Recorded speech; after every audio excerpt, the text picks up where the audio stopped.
Puji Tuhan, haleluya. Hari ini saya akan membawa judul khotbah saya adalah Get Bitter or Get Better. Get bitter or get better. Semakin pahit atau semakin membaik ataupun maju. Nah, hari ini kita juga akan lihat kisah tentang Yakub, di mana Tuhan mengubah nama dia Yakub menjadi Israel. Baru-baru ini juga ada film baru, yaitu Superman, ya, oleh James Gunn. Versi yang baru, sebenarnya cerita Superman itu udah lama ya, tetapi ini versi yang baru.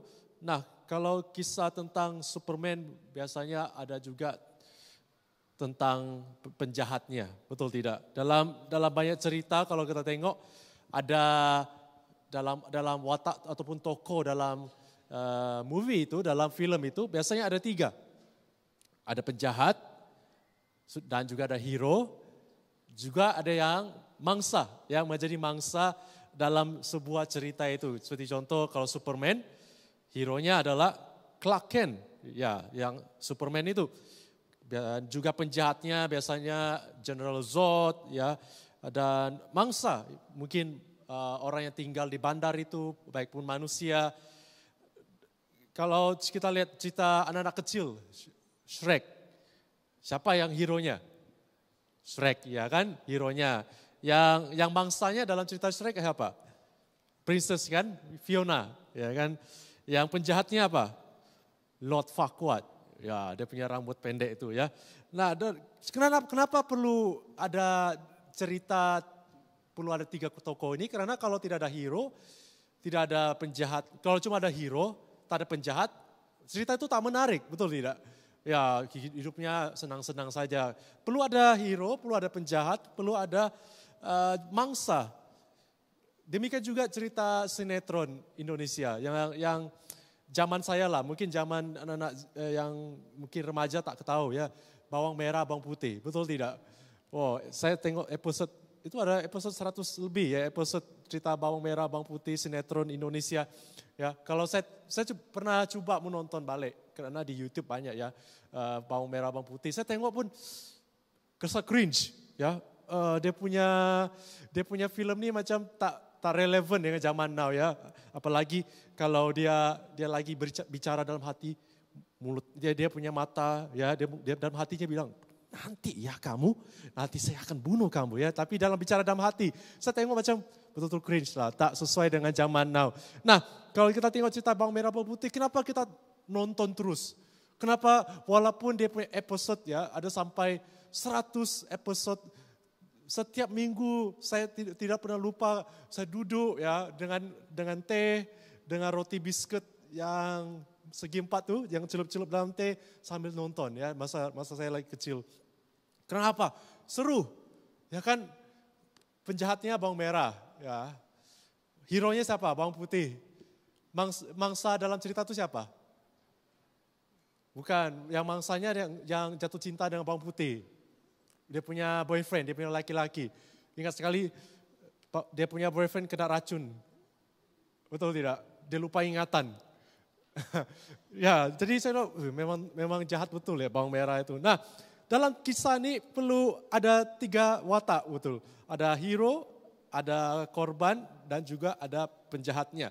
Nah, kalau kita lihat definisinya, biasanya mangsa itu korban adalah orang yang hidup di bawah belas kasihan keadaan.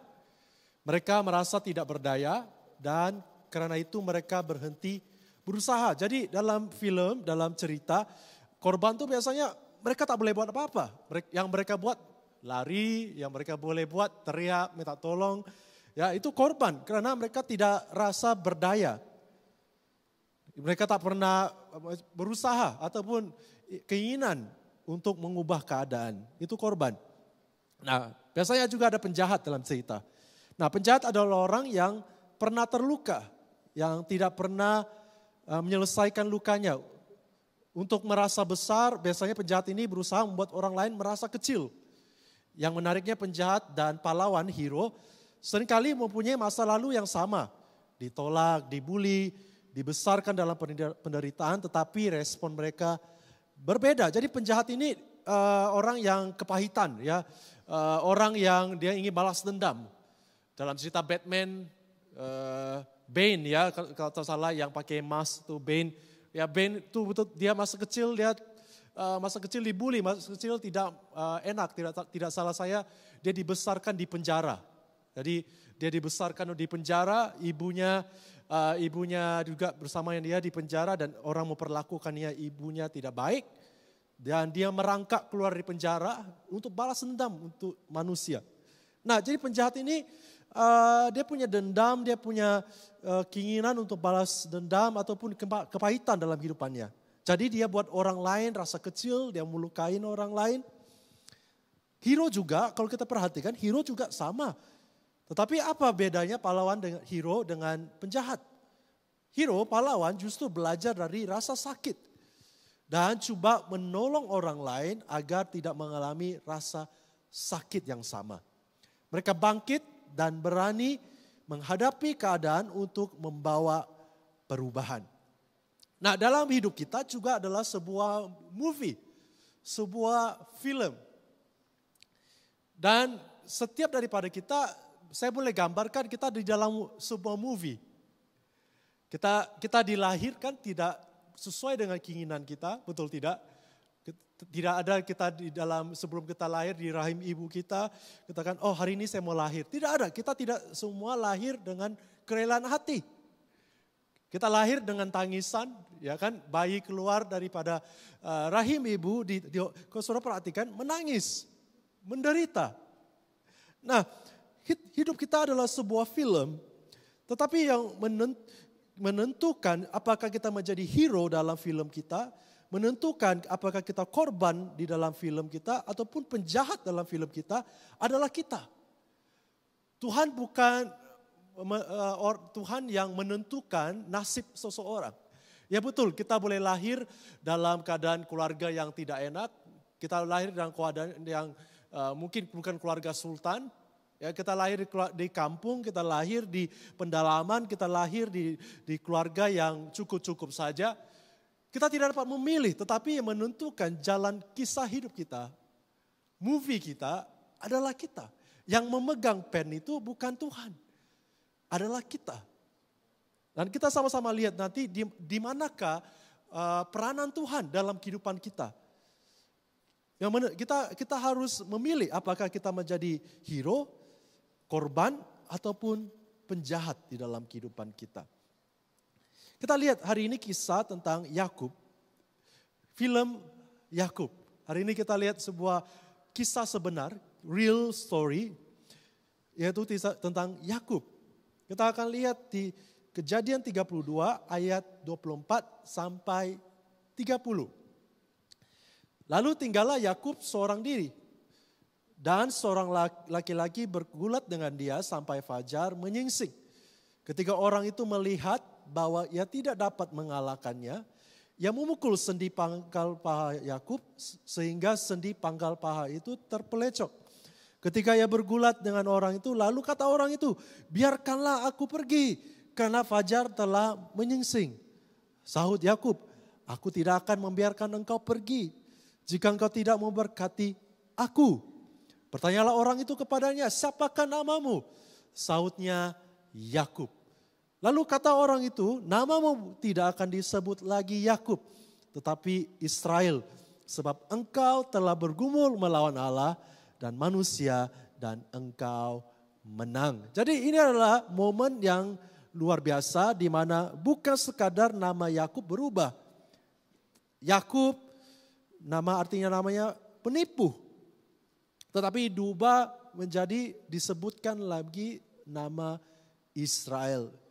Bukan sekadar perubahan nama, tetapi ini adalah sebuah perubahan identitas kehidupan Yakub. Kalau kita lihat siapa Yakub, Yakub dia bukan tinggal di keluarga yang happy family. Yakub bukan tinggal di keluarga yang bahagia.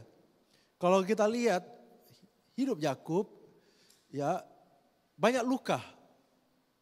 Hidup Yakub banyak luka. Luka daripada ayahnya, Ya, disakiti oleh ayahnya, disakiti oleh Esau, disakiti oleh Laban. Jadi hidup Yakub sangat sukar.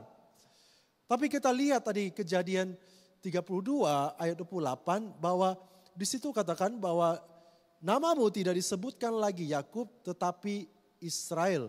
Sebab engkau telah bergumul melawan Allah. Saudara coba garis bawahi bergumul melawan Allah. Mungkin kalau kita lihat ayat ini di dalam terjemahan kita, sepertinya Yakub ini challenge Tuhan. Ya, sepertinya Yakub ini ya itulah bergaduh dengan Tuhan, bergaduh dengan Allah, bergaduh dengan manusia. Tapi saya coba baca dalam bahasa aslinya di bahasa Ibrani. Ya, bahasa Ibrani berkata di dalam bahasa originalnya, Vayome shimka lo ema o Yaakov kim Israel ki sarita im Elohim ve iman anashim vatukal. Dalam terjemahan kita bahwa terjemahan asli namamu tidak disebut lagi Yakub, betul, tetapi Israel sebab engkau telah bergumul. Oke, bergumul bukan melawan tetapi bergumul dengan Allah dan manusia dan engkau menang. Jadi kalau terjemahan kita kan melawan Tuhan. Tapi Yakub dia bergumul.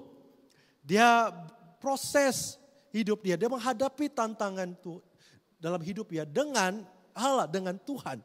Ya, dalam kata asli bergumul sarita dari kata sarah.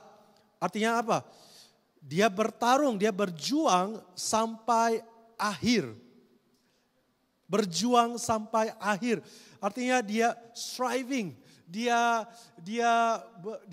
coba segala tenaganya untuk menang.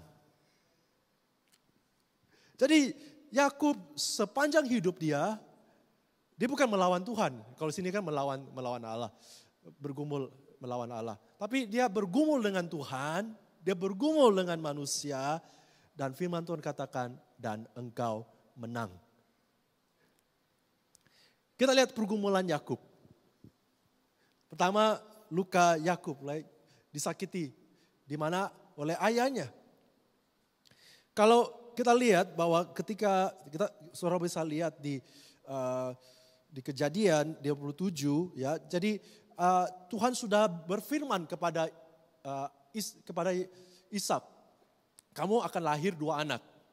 Oke, anak kembar, tetapi yang bongsu yang sulung akan menjadi hamba yang bongsu. Jadi firman Tuhan sudah bicara kepada Ishak bahwa nanti anak kamu bongsu yang akan mewarisi, yang menjadi pewaris kamu. Karena apa?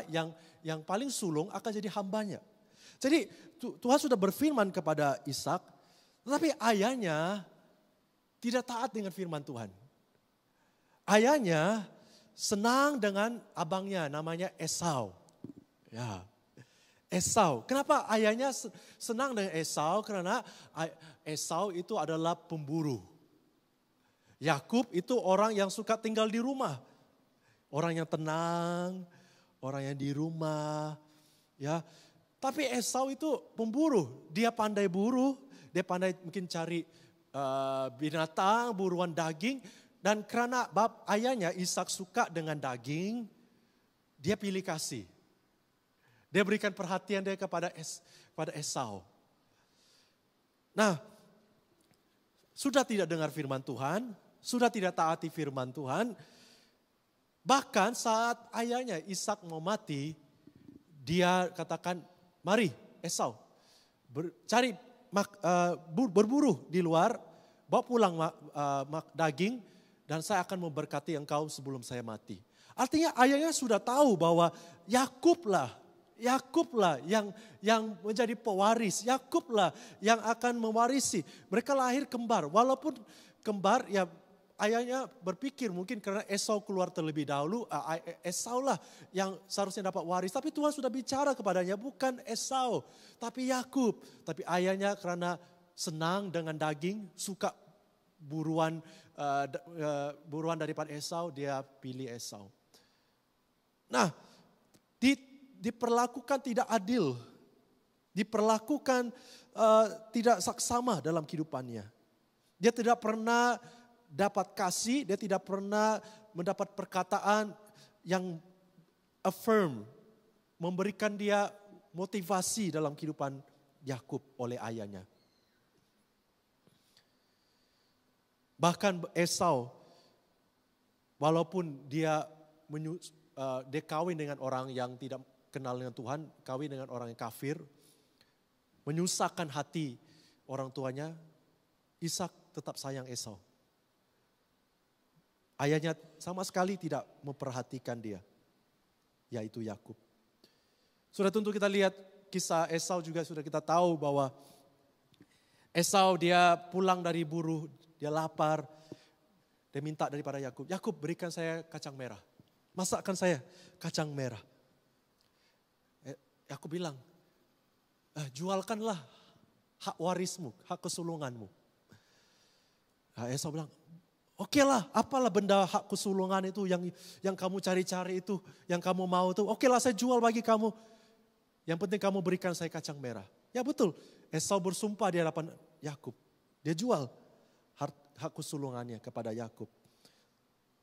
Walaupun Esau sudah jual, ketika ayahnya sudah tua, tadi kita kembali cerita bahwa ayahnya sudah tua kepada Esau. Esau pergi berburu, keluar cari makan, bawa pulang. Dan saya akan memberkati engkau, saya akan berikan warisan kepadamu. Dan ibunya berkata kepada Yakub, Yakub, abangmu sedang keluar. Dan ayahmu mau memberkati Esau. Ya, ibunya tahu firman Tuhan. Ibunya tahu bahwa Tuhan mau pilih Yakub bukan Esau. Ibunya kasih tahu, Yakub, kamu pergilah jumpa ayahmu. Dan ibunya kasih ide, ibunya kasih hikmat. Abang kamu banyak bulu kan? Kamu kan mulus, orang-orang yang tinggal di rumah, tanganmu tak banyak bulu. Kamu pakai bulu binatang lah. Kamu pakai jaket binatang yang ada bulu-bulu, ikat di tubuh kamu. Dan kalau ayahnya tanya siapakah kamu, kamu bilang Esau. Dan kalau ayah kamu tak percaya, suruh dia pegang lengan kamu yang berbulu itu. Dan dia memberkati engkau. Ya, Yakub ikut sesuai dengan apa kata ibunya. Dan ketika abangnya tahu, Esaunya tahu bahwa ketika bapaknya sudah memberkati Yakub. Tanpa disadari bahwa itu adalah Yakub. Esau marah, dia ingin membunuh Yakub. Dan Yakub terpaksa meninggalkan rumah. Dia terpaksa meninggalkan zona nyaman dia. Dia terpaksa meninggalkan tempat dia di mana dibesarkan. Tempat di mana dia kenal. Dia harus kemana? Dia harus pergi ke tempat yang jauh daripada keluarganya. Karena apa? Abangnya ingin membunuhnya. Dan yang terakhir, ketika dia tinggal rumahnya, dia tinggalkan rumah dia. Dia pergi ke tempat yang jauh sekali. Dia bertemu dengan bakal istrinya, Ribka. Ya, dia ketemu dengan bakal istrinya, Ribka. Dia jatuh cinta dengan Ribka ketika dia pelarian daripada abangnya. Dan dia ingin menikah dengan Ribka. Nah, Ribka punya bapak adalah namanya Laban. Laban kasih tahu, oke lah kalau kamu mau Ribka, kamu kerja sama saya 7 tahun. Kerja sama saya 7 tahun, saya kasih kamu Ribka. Tapi anehnya bahwa ketika sudah bekerja 7 tahun, akhirnya bukan yang dia inginkan dia dapatkan. Justru kakaknya, Rahel. Kakaknya yang mungkin menurut Yakub, saya bukan jatuh cinta dengan kakak dia. Saya jatuh cinta dengan adiknya. Tetapi Yakub ditipu oleh Laban. Dan Laban bilang, oh sorry, di dalam budaya kami, dalam tradisi kami, yang sulung harus menikah terlebih dahulu. Kenapa Laban tak kasih tahu kepada Yakub sebelum dia bekerja? Jadi sangat licik Laban. Betul-betul dia orang yang manipulate. Saudara bayangkan kerja 7 tahun. tidak diberikan gaji. Oh, saudara pasti mengamuk. Jangan cakap 7 tahun aja pastor. Kerja 2 bulan saja tak ada gaji, saya pasti berhenti. Ya, di mana hak kami? Ya, di mana hak manusia asasi kami? Ya, kerja tak ada gaji. Yakub kerja 7 tahun. 7 tahun tidak dapat apa-apa. Dia harus bekerja 14 tahun untuk dapatkan istri. Sudah 14 tahun mendapatkan wanita yang diinginkan. Gaji Yakub di Kejadian 31 ayat 7 sampai ataupun ayat 41. Di situ Yakub berkata, Laban menukar gaji dia 10 kali. Wow, kalau kita lihat kisah Yakub, susah betul lah kisah Yakub. Betul-betul susah ya. Tidak ada sosok ayah dalam kehidupan dia. Bapak dia saja tak bisa dia andalkan, apalagi bapak mertuanya. Bapak mertuanya sering menipu dia, sering manipulate dia. Sering memanfaatkan dia. 10 kali gaji dia ditukar. Tapi kita lihat di kisah Kejadian 32 ayat 26. Ya, akhir kisah Yakub adalah good ending. Amen. Akhir kisah Yakub itu adalah good ending. Saya suka film atau movie yang good ending. Saya paling tak suka cerita yang sudah nonton 2 jam, akhirnya endingnya apalah endingnya macam itu ya. Saya menyesal, give me back 2 jam saya ya. Saya sudah nonton film ini 2 jam, tapi endingnya tak bagus. Tapi kalau endingnya bagus, wah kita rasa macam satisfied ya. Kita rasa lega, kita rasa puas ya nonton film itu.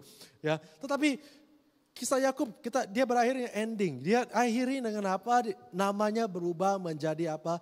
Israel. Bagaimana dia berubah? Ya kita lihat bahwa ayat yang tadi kita bacakan. Bahwa tinggallah Yakub seorang diri. Dan seorang laki-laki bergulat dengan dia. Sampai fajar menyingsing ketika orang itu melihat bahwa ia tidak dapat mengalahkan Yakub. Yang memukul sendi paha Yakub sehingga sendi pangkal paha itu terpelecok.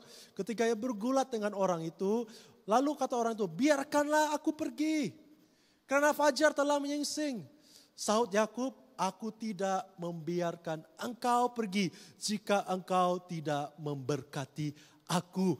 Orang ini siapa yang dia bergulat? Kalau kita lihat ayat berikutnya, orang ini adalah pribadi Tuhan.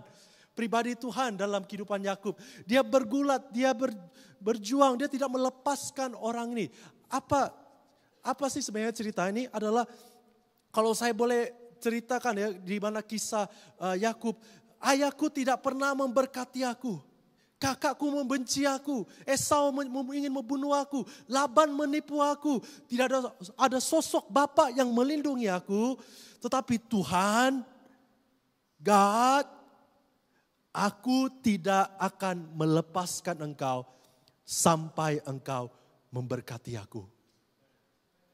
Dia semalaman dia pegang Tuhan, dia pegang erat dengan Tuhan. Dia katakan, Tuhan, don't go, jangan pergi sampai engkau memberkati hidup aku.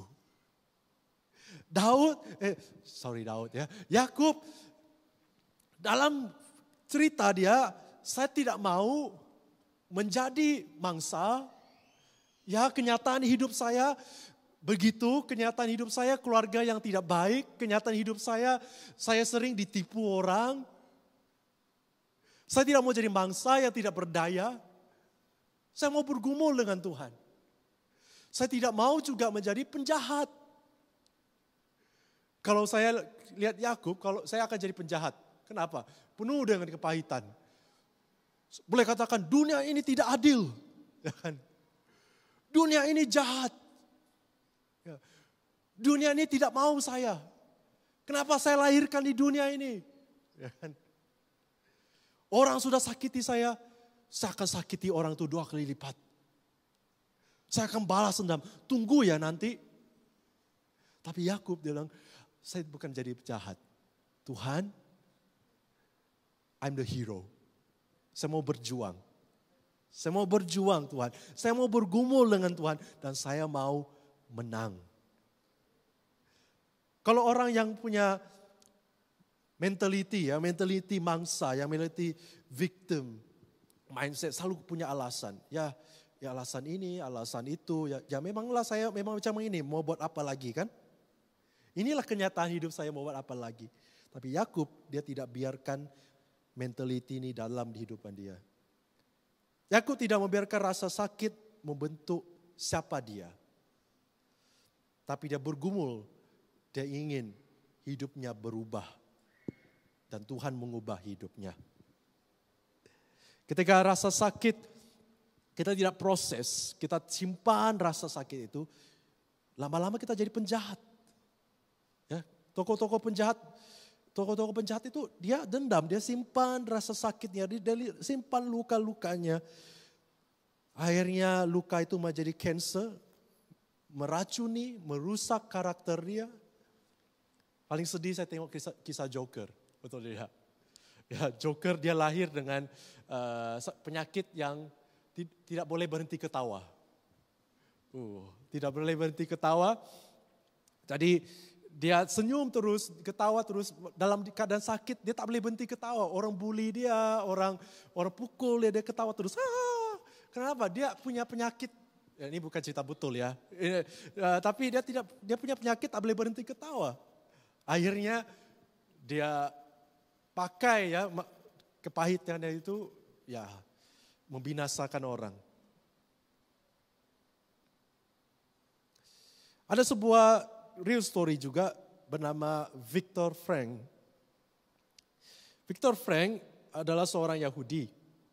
Dia lahir dia tinggal di Perang Dunia Kedua di Jerman. Saudara sudah tahu kalau orang Yahudi di Jerman mereka ditangkap, mereka dibawa dalam camp dan mereka dilapar sampai mati, mereka dikasih gas, racun, ya. Jadi waktu itu adalah Nazi mencari orang-orang Yahudi.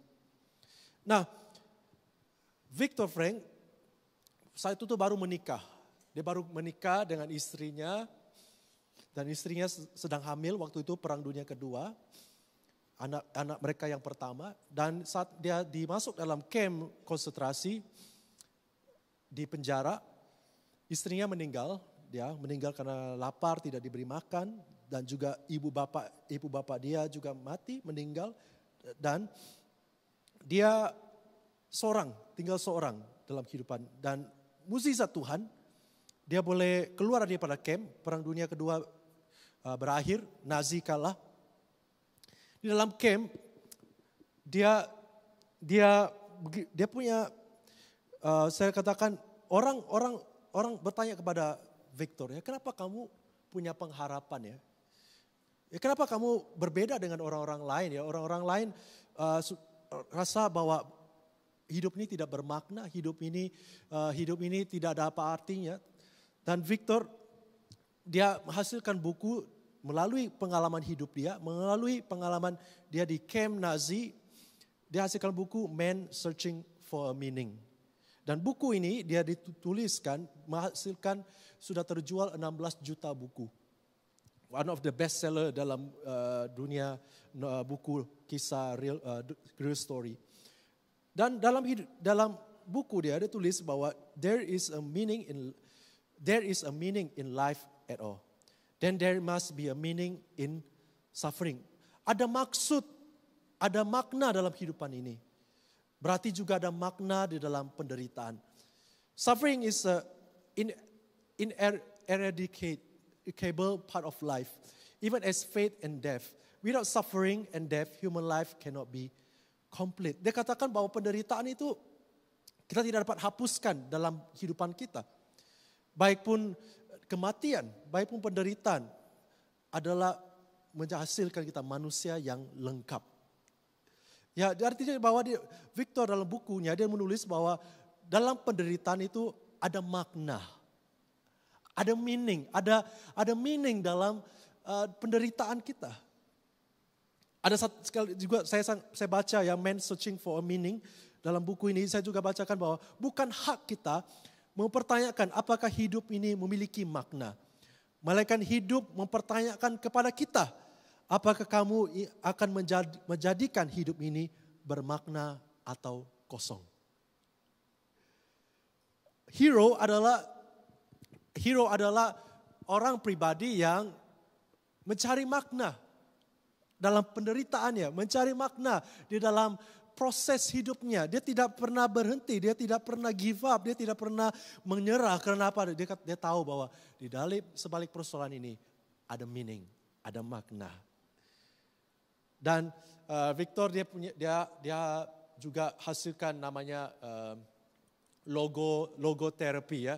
Di mana dia di New York waktu itu, di New York dia buka sesi logoterapi, jadi terapi mencari makna hidup.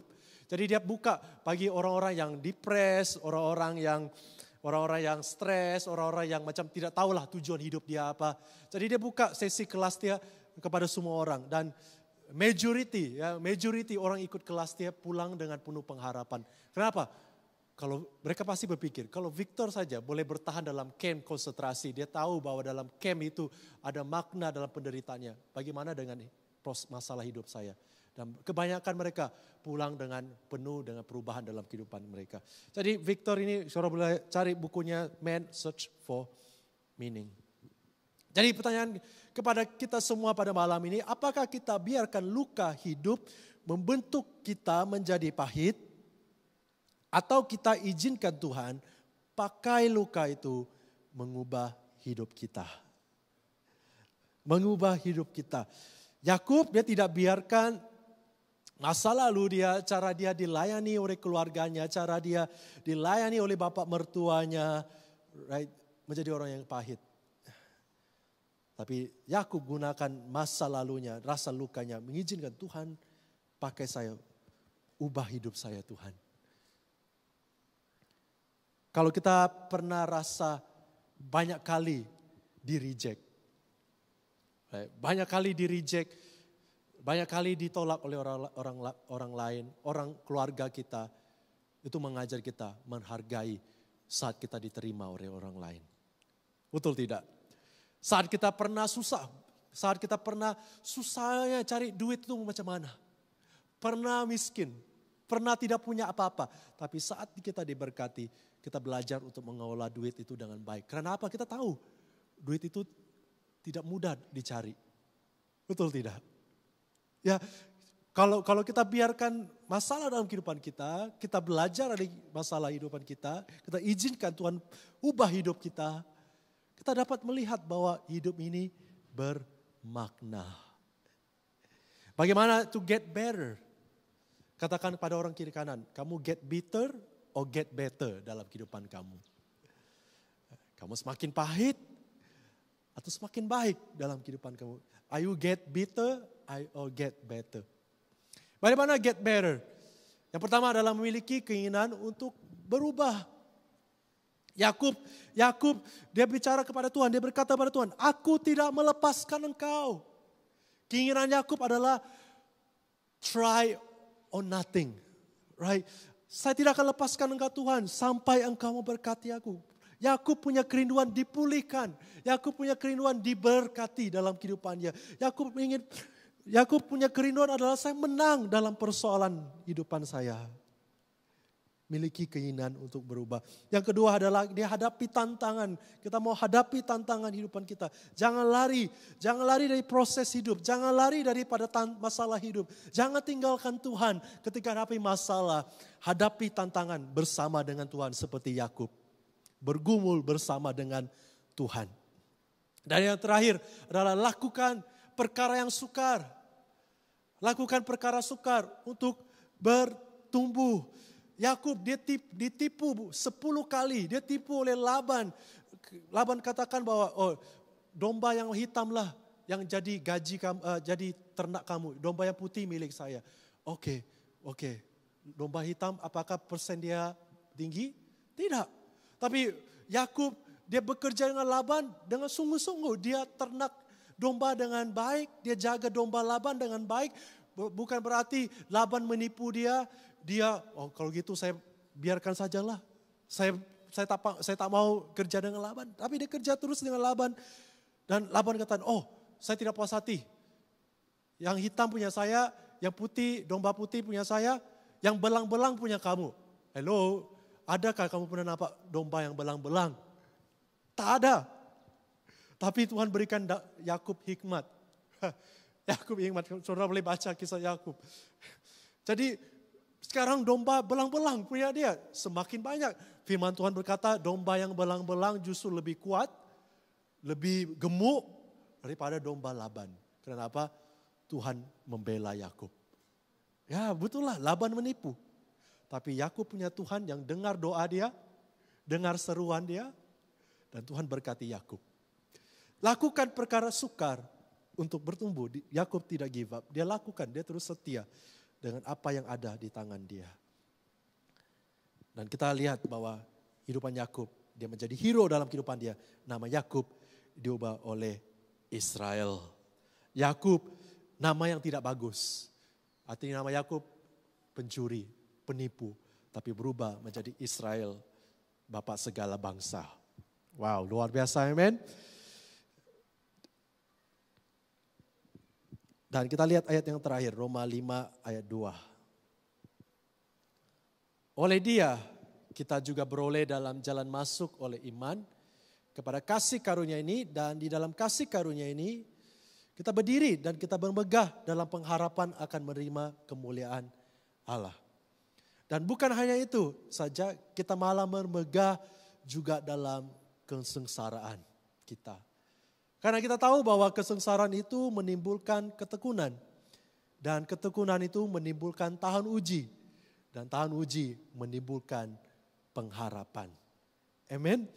Kita bukan sekadar memegah di dalam kemuliaan Tuhan, berkat Tuhan, kasih karunia Tuhan. Ya terima kasih engkau memilih saya. Terima kasih engkau mati bagi saya. Terima kasih Tuhan buat anugerah engkau berikan kepada saya. Tapi kita juga memegah dalam kesengsaraan kita. Kenapa? Melalui kesengsaraan itu kita belajar bertekun.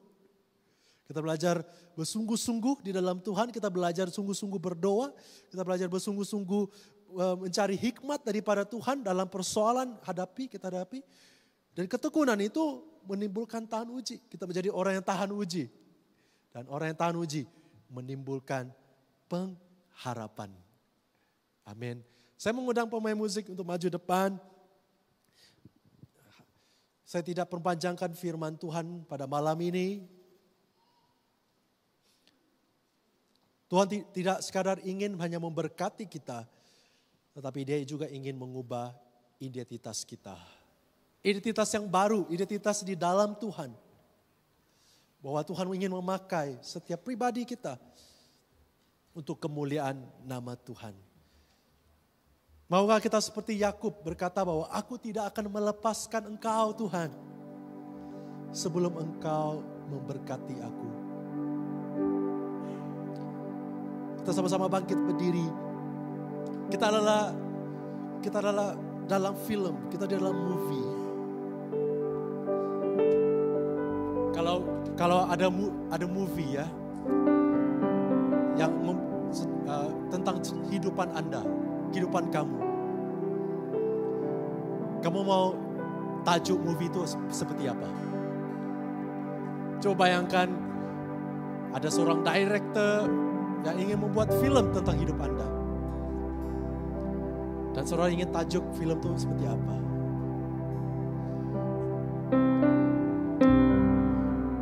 Sudah tentu kita tidak ingin tajuk yang menyedihkan, betul tidak?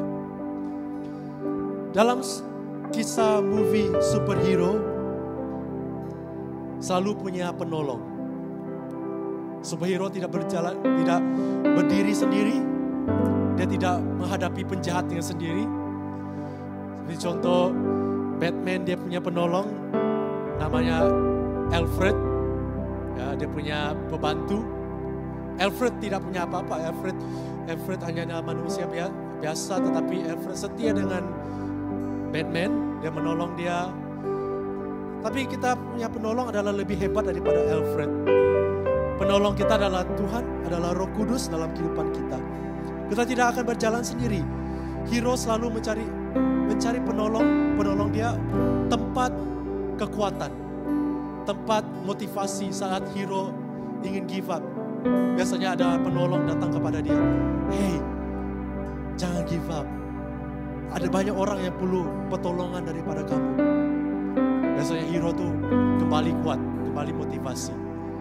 Pada malam ini ada penolong dalam kehidupan kita. Ada Roh Kudus di dalam kehidupan kita.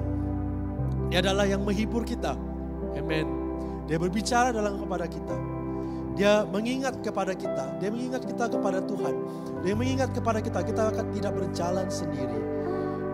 Roh Kudus adalah orang yang di sebalik layar kejayaan kita.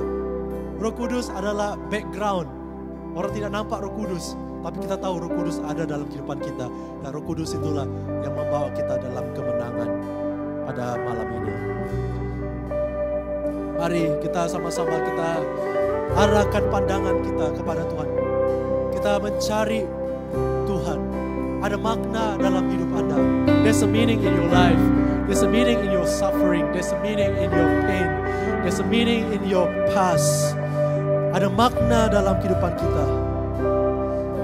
Semuanya tidak sia-sia. Semuanya ada makna dalam kehidupan kita. Mengangkat kita, bukan menjatuhkan kita, tapi mengangkat kita semakin serupa dengan Tuhan. Haleluya.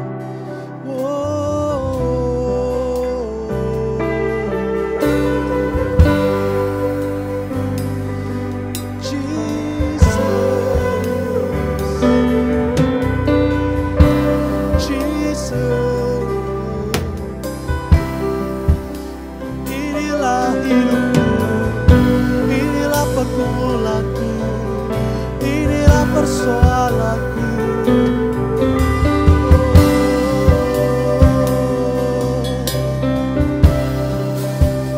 haleluya.